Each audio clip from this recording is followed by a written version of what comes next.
mom, she's on the go. How does she do it? We all want to know. Laughs and good stories, lessons and fun. How does she do it all?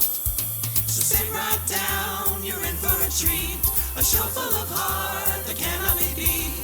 Grab your coffee, stay for a while. How does she do it all? With Olivia Howell.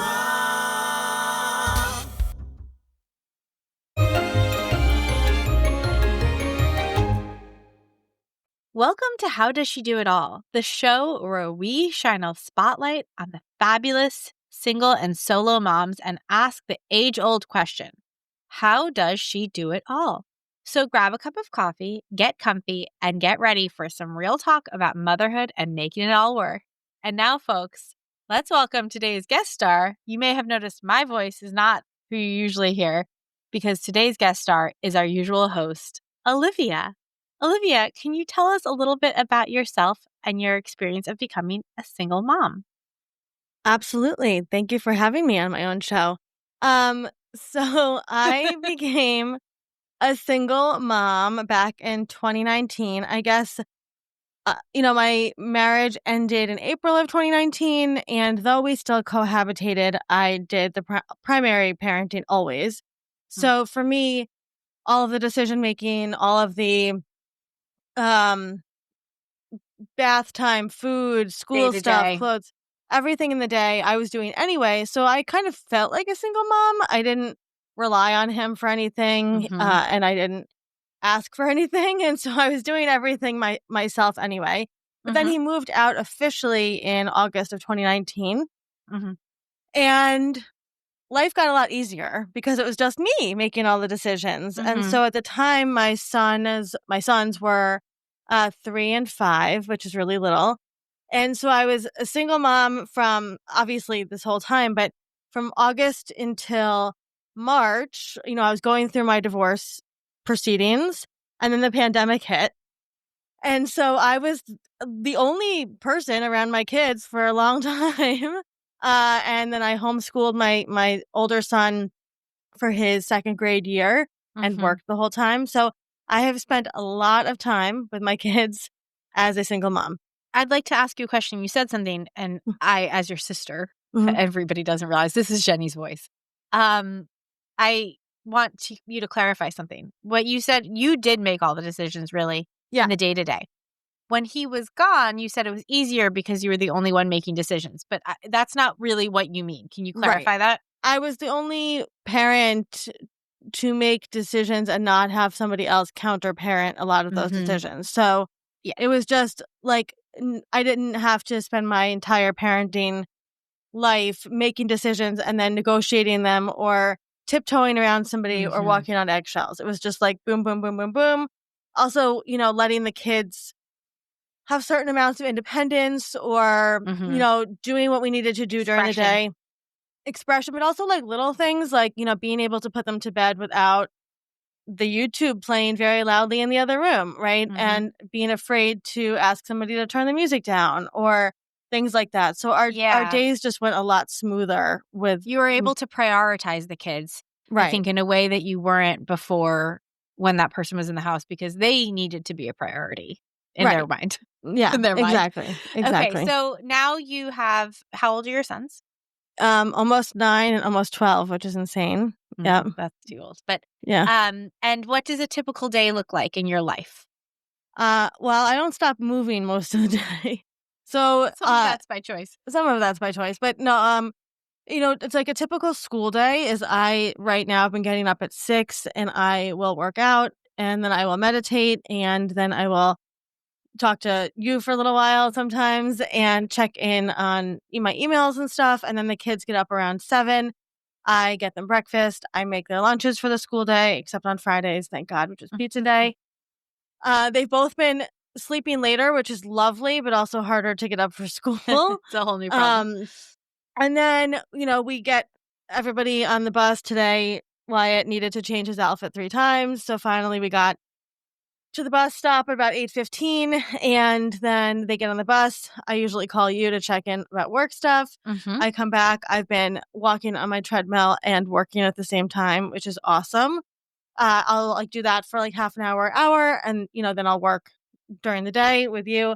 And then usually about like 2:30, I'll start to think like, what are they gonna have for snack when they get home? They come home ravenous. So I will put a frozen pizza in, or I'll make macaroni and cheese. Sometimes if I'm really running late, I'll run to the deli to get them sandwiches. Then they come home about 3:30. So typically, I will drive up the street to get them from the bus, but they've also been walking, which they did again the other day, which is really sweet. Only together though. And then they come home and It's like a tenth of a mile. yeah, It's it's like not you long. can see them at the end of Yeah. the block. Yeah. And then they usually need some downtime when they come in, so they're on their iPads. They have snack, and then sometimes I'll play outside with Wyatt if he wants to play lacrosse, or take him to taekwondo, or help them with homework. And we're usually kind of I joke that I just kind of circle the house, like, making sure nobody needs anything, getting people snacks and food and tissues and all this stuff from about 3:30 till 5:30. And then sometimes one of the kids will play video games or have a class or have Dungeons and Dragons or whatever. And we, kind of like meander, do homework, all that stuff until about like, I would say like 8. Then I will come upstairs to my office, which is where we have the Xbox. Dinner? And You didn't mention dinner. oh yeah, dinner. Dinner's always like a little bit crazy.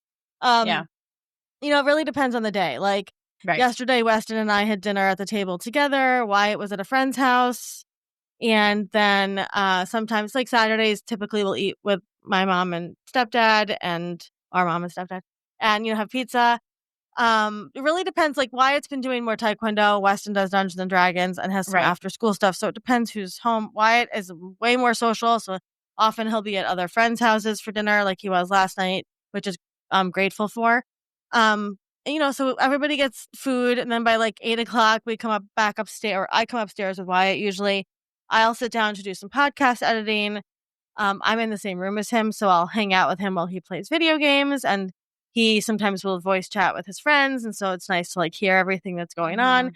I'll respond to emails. I'll work till probably 9, and then we will wind down slowly, though they've been going to bed a little bit later. And then before bed every night, we'll watch some sort of a game show or a sitcom. We've been watching Ina Garden, which they love. That's so funny. We watched a new one last night, the Joel McHale mystery cooking show. Have you watched? No, Which one? sorry. No, the one with Ravi and Joel McHale. I Control. I have watched Animal Control a little bit. Yeah, maybe they would like that. Yeah. We just finished The Floor season 3 or whatever. And then I will sit with them. I usually sit with Wyatt till he falls asleep, and then I will go to my room and get in bed and watch Superstore or Seinfeld or something, and have some rice cakes and a snack. So it's a pretty. It sounds like it's not a lot, but both of them are inquisitive, talkative, high energy, very sensitive people. So while I am in the middle of just managing all of them, it's responding to questions, it's having hard conversations. Yesterday, Weston was very, very sensitive, just generally was one of those days, and Wyatt kept singing songs from Hadestown, which normally Weston would love, but it was bothering Weston yesterday. And so it's very hard to explain to the little brother, like, normally your brother loves to sing songs with you going down the street, but right now he's very sensitive. And so, and Wyatt's more of a trickster than Weston. So there's always something going on, but I'm usually pretty tired by the end of the day. You are. I go to sleep around 1:30 my time, and you usually go to sleep around 1:30 my time too. Like we kind of go to bed around the same time, even though I'm 5 hours ahead. I've been going to bed a little late, but yeah.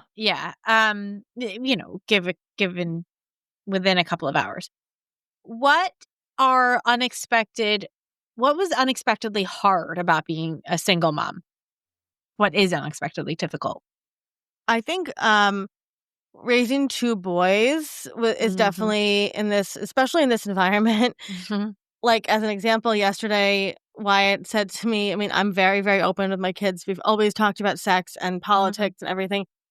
And they know about consent. We talk about consent a lot. And so both my kids are very smart, nuanced people. And so yesterday, Wyatt said to me, if you're asking for consent from somebody and they say yes, but they don't seem excited to say yes, is that still consent? And so we had like a long conversation about like enthusiastic consent and love that, giving examples and stuff. So But like, there's things that they talk about, biologically, and also raising a son and a boy, a man that's going to be a man in this environment, teaching them the balance between aggression and walking away from something. Right. It's not. It's hard. I mean, I think that's hard. I've never had somebody that I could, Right.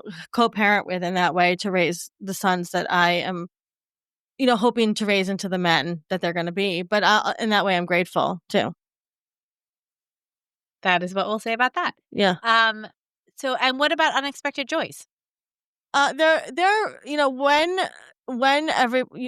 and I always say, Jenny, when we do a podcast episode and we get along with somebody, it's like a song, right? It's like almost like there's jazz. I always there's think like it's a like chorus jazz. to it. Yeah. Yeah. And there's sometimes, we just have some really good, the three of us have great, times watching Jeopardy, or we went to Mexican food the other day, and just like these little memories that they're going to look back on. And I'm very grateful that like at this time in their life, before work picks up so much, before we're writing books, before we have all of this stuff happening, that I get to be there with them to help them get dressed in the morning and to help them, with their homework. And they're, Weston's a perfectionist, and yesterday he had to draw something for school and he got so into his own head about it. And it's like, being there too, and a lot of it's reparenting myself, like as I parent them, right? But just having those like really special little tiny memories, like, hanging out before bed, or, just being silly together. I'm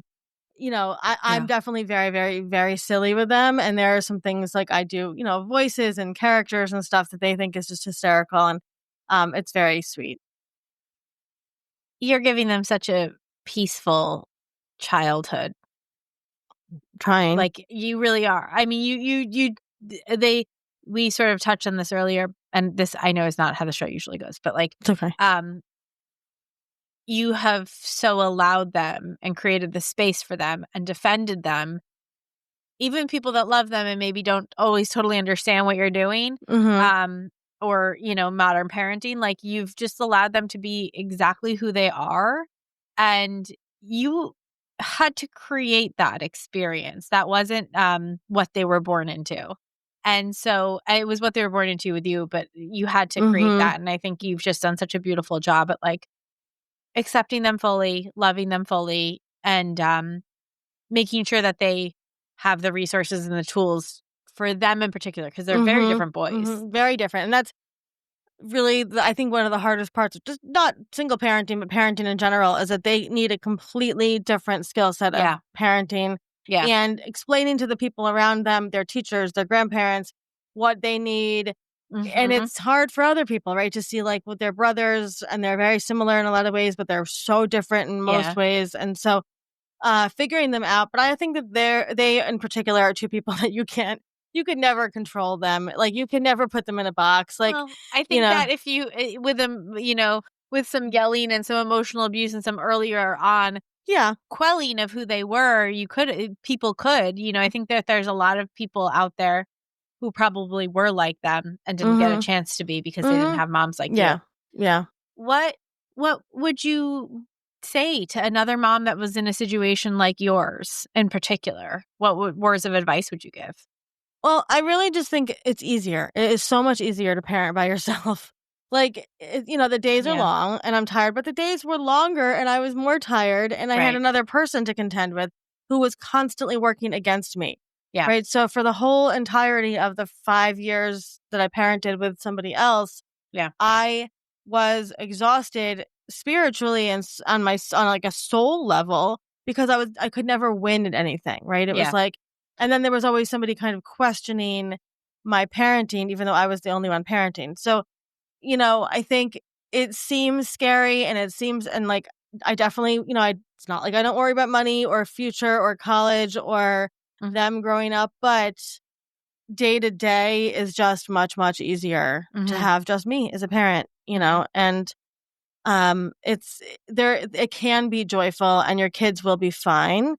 It just, you have to get to that other side. And what about just general advice for single solo moms?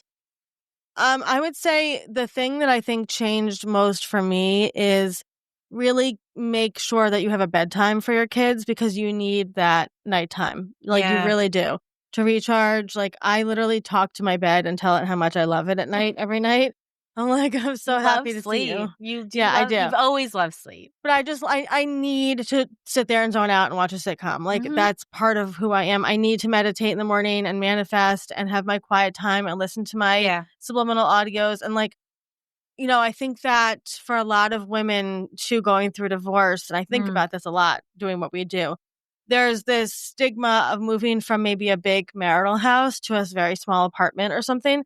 I feel like the space I have here in the house that we live upstairs at my parents' house, is happier and more joyful and more expansive than the entirety of the house I lived in my marital house. I agree with that. So even if you have a closet to meditate in, even if you have a tiny room, even if you're the one sleeping on the pull-out couch. You go from a king-size bed to a double, right? Like I did. Like, my bed feels safer and more comfortable and bigger to me than the king-size bed did. So, probably because I didn't construct that bed too. That's also true. I can, but you can have your sacred space even in a small space, and I think that's really important. Yeah.